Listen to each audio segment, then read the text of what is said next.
Hello again, Choro-Q collectors. So we have a relatively recent release. It's release number 80 within the Choro-Q Zero lineup.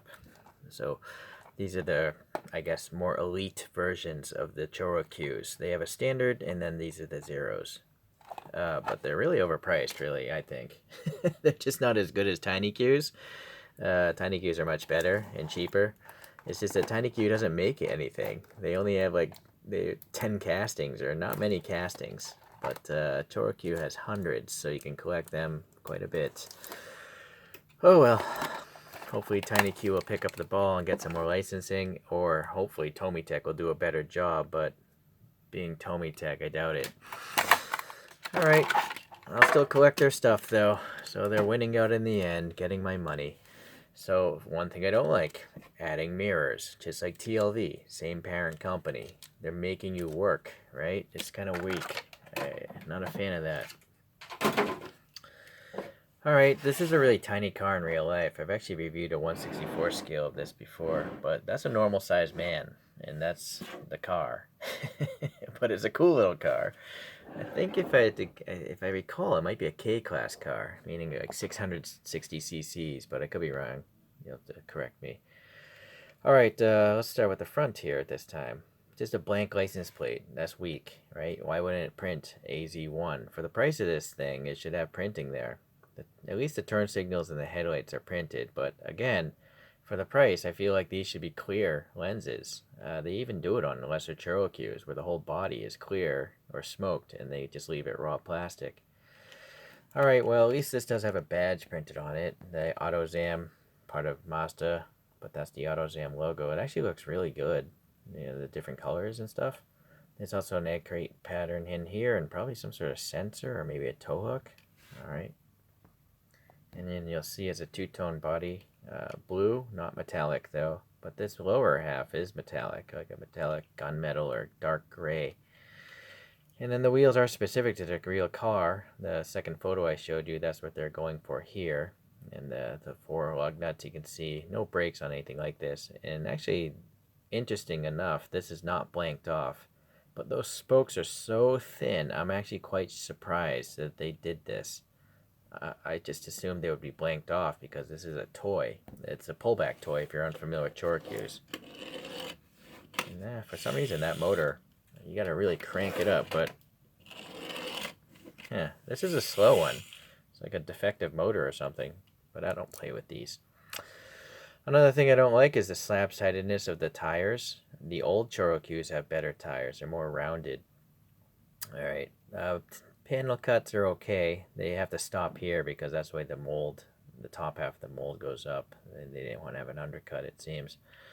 Alright, nice window details though. That little tiny window that comes down. The molding is all raised. Same with the sunroof or T-top, whatever. I guess it's a gull-wing door. Going around to the back, nice printed taillights, and then it tells you what it is here, but frankly I'd rather not have this square at all. This is meant to hold a coin, so it'll do a wheelie, but I feel these are too expensive to just play with. Nice grille texture back here, and this is cool, the exhaust here. I'm not sure why it just terminates like that, but it's nice to see. Like, you can actually see it looping around and going behind this thing. So that's actually one of the best exhausts I've seen from Choro-Q. And there's actually a depression here instead of just flatness. So that's actually pretty nice. Nice ribbing here for the engine cover. This side, no different than the other, it seems. There's a little NACA duct here. I don't know if that's a real vent or not. I think it is. Look, the pick is literally vanishing in it, so that's actually cool too. That's rare. Or maybe I've never even seen that happen before, where it's actually passing air. Maybe I have. And then if you actually buy this in 20 years, you can look up how old it is by the production dial. All the zeros have production dials. So this is the 4th month, April of 23. There you go. Standard construction is a screw in the front and a tab in the back right there. And there you go. That's it. So, not bad, except for the whole mirror thing, which I won't add because if you glue them on and you break them off, then you'll just have a glue residue, you know? So you just go into a drawer. Well, let's look at a few other Mazdas from Choro-Q. Here's an old one, the S822. This actually, I think, came with some shampoo in Japan, but I had to buy it myself. And it's just part of the high grade line from '02, this casting. And it's got a strange construction because it's got two screws on the sides. And I think the reason is because it's got this gimmick for the headlights to actually pop up. You gotta remember, these are toys. It's totally a toy for children. And I have the mentality of a child, so at least this is clear, so you can kind of see the bodywork back there. I forget what that came off a different Choro-Q, and I painted the things black. We got an old classic Mazda here, the RX-3, I think it is, and that's the way the wheels came. So two-tone steelies. What is it though? It doesn't tell you, but I'm pretty sure it's a Mazda RX-3. But really cool. I like it. Very cool. This is a wacky one, an RX-7 with some funky Itasha cartoon characters printed on there. So, again, I think I added black paint to the wheels. Here's a race car, and this one I 3D printed my own wheels, specific to this car. It's a 252i RX-7. I forget the story on this, but I did review it and spoke about the story on it a little bit. Maybe it was a Le Mans racer, I think. And the last one is a ChoroQ Zero of the MX-5. And you can see the wheels are blanked off, so I was a little bit surprised that they've gone to hollow spokes, and I do appreciate that because this looks horrible.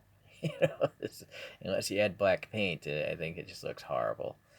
But yeah, this one actually has a decent interior, so they have that's pretty cool. Sorry, it's a little dusty. Nice badging. No license plates, though. It's really strange. And then, well, it does tell you on the bottom what it is. I don't know why it says be a driver.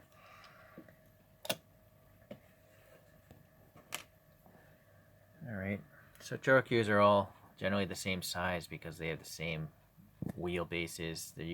There's only two different kinds of motors in Choro-Qs, but I think they have the same wheelbases in most cases, so that's why they all look the same and have the same widths and all that stuff. So scale is not a thing with the Choro-Q, but they're cartoon cars, so it doesn't really bother me. Today we have a little Bandai Stormtrooper with this guy. So yeah, really happy that the wheels are getting better. I just feel that they're really subpar compared to TinyQ because they have clear headlights and the mirrors are already installed and they're rubbery on TinyQs. You can look up some videos on TinyQs in my channel if you want. Thank you for watching today. I'll see you the next time I get another Zero. Bye.